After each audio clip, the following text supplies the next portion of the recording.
Welcome back to Mimi's Organic Eats. Today we're making a chocolate pumpkin pie without eggs. I'm partnering with my friends at Lake Champlain Chocolates for this recipe to create the ultimate chocolate pumpkin pie that is going to be perfect for your Thanksgiving feast. We're going to be using Lake Champlain Organic Dark Chocolate Hot Cocoa Mix inside the pumpkin pie. And we're going to be topping this chocolate pumpkin pie with fresh whipped cream along with their new organic dark chocolate peanut butter leaves. These dark chocolate leaves make the perfect festive fall touch to this chocolate pumpkin pie. So let me show you guys how to make it. So the first step to making this chocolate pumpkin pie is making our pie crust. So I have 127 grams of all-purpose flour and a little bit of cane sugar in my stand mixing bowl. Then I have 113 grams of salted butter that is cold straight from the fridge. My top trick for flaky pie crust is to use the coldest butter possible. So now I'm going to cut the butter into small cubes. I like to cut the stick of butter in half and then cut each half into thirds.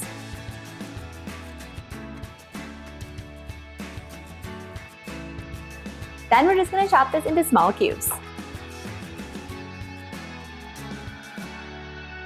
Now we're going to add this cubed butter into the bowl of our stand mixer. And I'm doing this in my stand mixer, but if you guys want to make pie crust by hand, you can just do that in a large mixing bowl too. Either works. I have a full tutorial on how to make pie crust, and I'm going to link that in the description for you guys.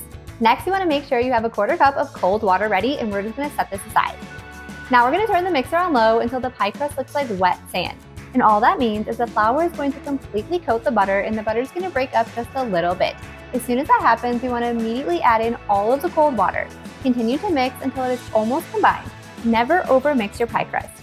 If it needs to be mixed a little bit more, you can do that by hand at the end. You want to make sure that we have a piece of plastic wrap ready. Now if we need to mix the pie dough a little bit more by hand to just combine some of those dry bits of flour, you can do that now. So you just want to make sure that your pie dough has no dry bits of flour. If you guys see little bits of butter like this, that is perfect. Then you want to form this into a disc, and we're going to wrap it in plastic wrap.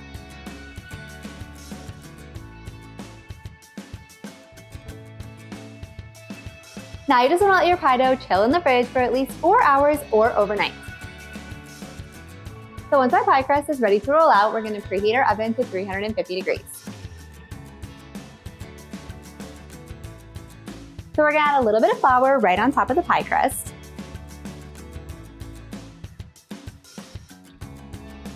Now we're going to roll out our pie crust to about 1/4 inch thick. And one of my top tricks for getting a super even pie crust is you want to roll your pie crust and then turn it about 45 degrees. Then roll again.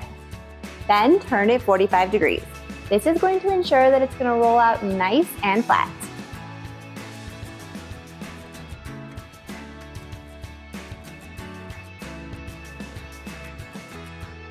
Once your pie crust is rolled out, an easy way to see if it's large enough is to just place your pie pan right on top. And if it's a little bit bigger than the pie pan, then it's ready. So now we're going to transfer our pie crust to a pie pan. Now I'm using my cast iron pie pan today, which I highly recommend. If you don't have cast iron, you can use aluminum or stainless steel. These are going to be my top 3 choices for baking any kind of butter pie crust. These pans are going to conduct heat the best, and it will make sure that you get a super buttery and flaky crust with no soggy bottom. You want to stay away from using glass and ceramic pie pans when you're using an all butter pie crust. Those pie pans are not ideal, and you can end up with a soggy crust. I'll link my video on the best pie pans to bake with in the description in case you guys want to learn more. And since I'm using my cast iron pie pan, I actually never have to grease it, but if you're using stainless steel or aluminum, I highly recommend just rubbing a little bit of butter into the pie pan.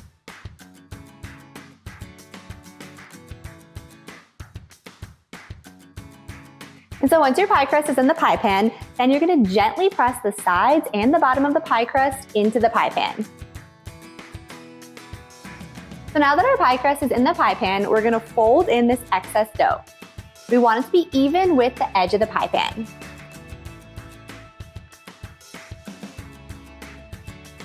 Once you have the excess pie dough rolled into the pie pan and it's even with the pie pan, then we have a nice little pie crust. Now you're going to take the pointer finger of one hand and the pointer and your thumb of the other hand, and we're going to flute the pie crust. And you're going to go all the way around the entire pie crust.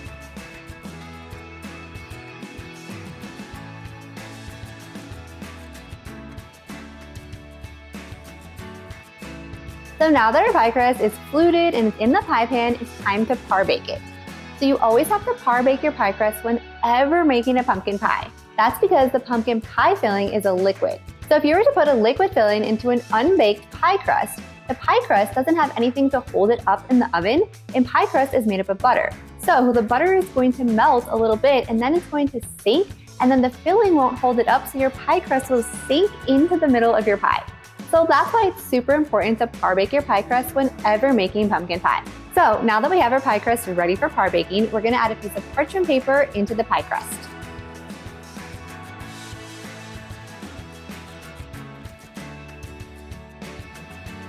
The parchment paper is acting like a barrier between the pie crust and our pie weights. So if you guys know me, then you know I don't buy traditional fancy expensive pie weights. You don't need them. I simply have a Tupperware that's filled up with rice, and this is my pie weight.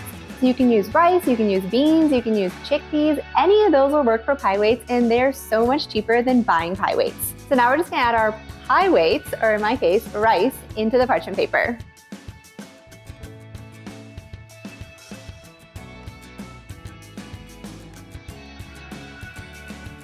And then you want to spread it out evenly. And one of the main reasons why I prefer using rice over anything else for pie weights is because they're really small.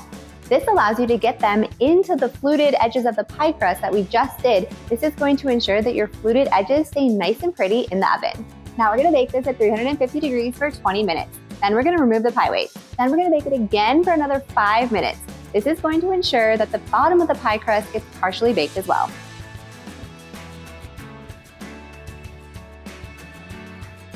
So once the pie crust is done partially baking, now it's time to make the pumpkin pie filling. And now I'm making an eggless pumpkin pie filling today because it is just so easy, it's delicious, and you can save your eggs for something else. So we're starting out with 284 grams of pumpkin puree in a large mixing bowl. And I'm just gonna mix this with my hand mixer. You guys could do this in your stand mixer with the paddle attachment, or you can even just do this with a whisk. Next, we're gonna add in 170 grams of light brown sugar. So using brown sugar in pumpkin pie is one of my tricks for getting a more rich and flavorful pumpkin pie. This is how I made pumpkin pie at my bakery, and it was always a huge hit. You can use light brown sugar or dark brown sugar. Next, we're gonna add 1 cup of heavy whipping cream. Then 3 tablespoons of cornstarch. Then we're gonna add in our Lake Champlain organic dark hot cocoa mix. This is what's gonna give this pumpkin pie a chocolate flavor.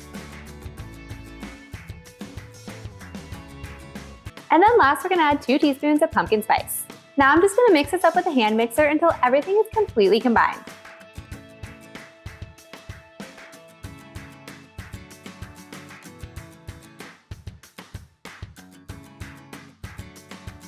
So now we have our pie crust and it's partially baked, and we have our chocolate pumpkin pie filling. So now I'm gonna drop some pie knowledge on you as someone who owned a bakery for over a decade, and I made so many pumpkin pies. Don't skip through this part because these tips are gonna be game changers. So the first tip is you guys always wanna make sure that you're baking your pumpkin pie on a baking sheet.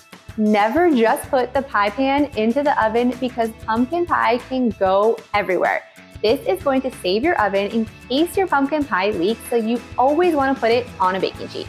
The second tip I'm sharing with you guys is about filling the pumpkin pie. You don't wanna fill it too full. So if you have a little bit leftover filling, that's okay. We wanna make sure that we're adding the filling just to the edge of the pie crust. You wanna leave a little bit of room of pie crust. Don't overfill your pumpkin pie. This is going to be essential for having that perfect pumpkin pie filling to crust ratio when you eat the pie, and it's going to ensure that your pumpkin pie doesn't leak into your oven or onto your baking sheet if you're being smart, like I said, and using a baking sheet. So my third tip is about that extra pumpkin pie filling.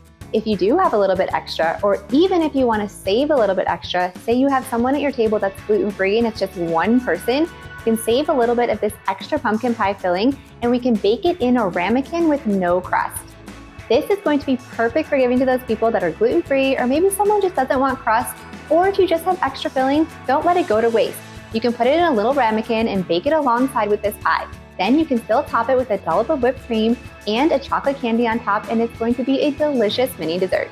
So now that you know my top tricks for making pumpkin pie, we're going to add the filling into the pie crust. Remember, don't overfill it. So my pumpkin pie is filled perfectly right to the bottom of the fluted crust. We have a little bit of extra, so we're gonna put them in these cute little ramekins. That way we have a couple of mini pumpkin pies without crust. Bake the pie at 350 degrees for 35 to 40 minutes. The pie will still look a little bit jiggly in the middle when it comes out, and that's okay. You wanna make sure that you let pumpkin pie cool completely for at least 6 hours before cutting into it.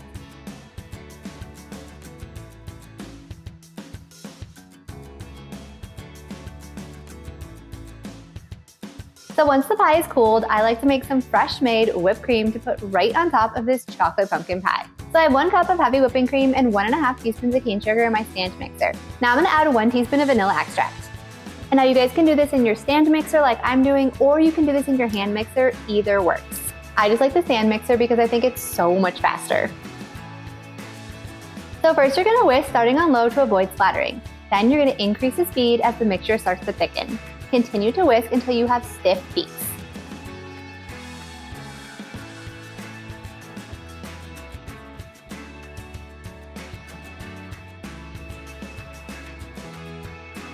Once you have stiff peaks, then the whipped cream is ready.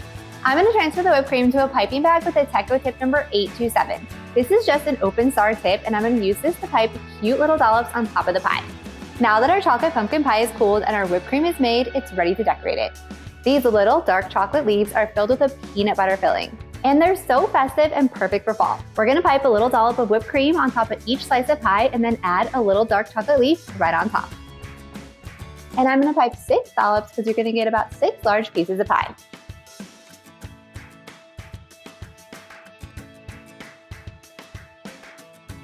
If you guys have some extra whipped cream, that's totally okay because there's always somebody that wants more whipped cream. Now we're gonna take our Lake Champlain dark chocolate peanut butter leaves and we're just gonna place them right on top of the whipped cream dollops.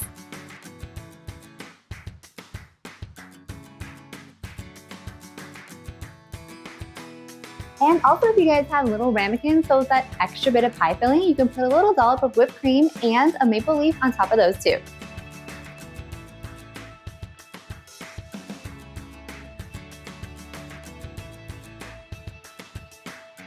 And now we have the most delicious chocolate pumpkin pie with homemade whipped cream and a little extra treat of dark chocolate peanut butter leaves right on top. If you guys enjoyed this video, be sure to drop a like and leave a comment below as it helps reach more organic foodies just like you. And don't forget to hit that subscribe button and join me next time in the kitchen. Happy Thanksgiving from my kitchen to yours.